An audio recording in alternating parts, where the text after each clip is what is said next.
And now we get into sort of the importance of mitochondria within the muscle cell context, right, Matt?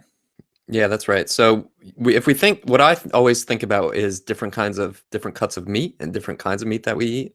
And I think about a chicken breast and what a chicken is doing with those muscles. And that's basically they're taking off from the ground and flying into a tree. And then that's the last time they're going to use that muscle. And they need a lot of power to do that, but they don't need a ton of blood circulating and delivering oxygen to the cells. But then Right, if you it's think about anaerobic.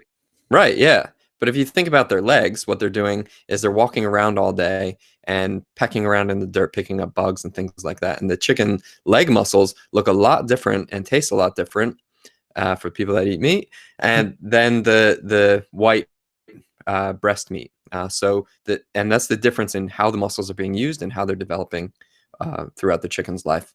And that's a great analogy to use. And we've pictured that below. We can see the white muscle, super fast twitch. You got the red muscle, which is the high mitochondrial content, has a lot of blood flow. So it's often red in nature and is used for a lot of aerobic muscular contractions. So that's what we're doing within our, chosen endurance sport is we're doing high frequency muscular contractions over a really long time. So we need as much energy as possible. We're not like chickens flying up into a tree and sitting there for a while. Or like we said at the top of the module with the energy systems, the super short-term phosphocreatine system or anaerobic system, which are 10 seconds to 1 minute.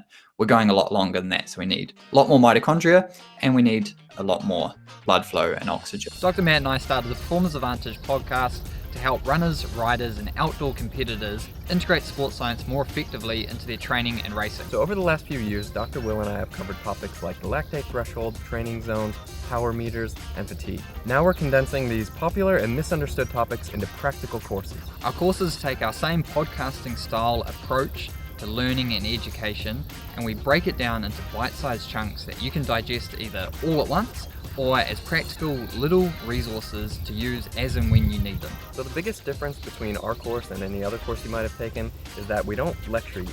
It's a conversation between Will and I, and we're explaining complex sports science principles in an easy to understand manner.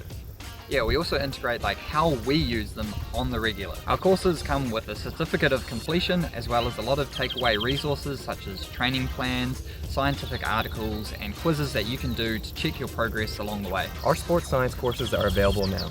Register on performanceadvantagepodcast.com for immediate access.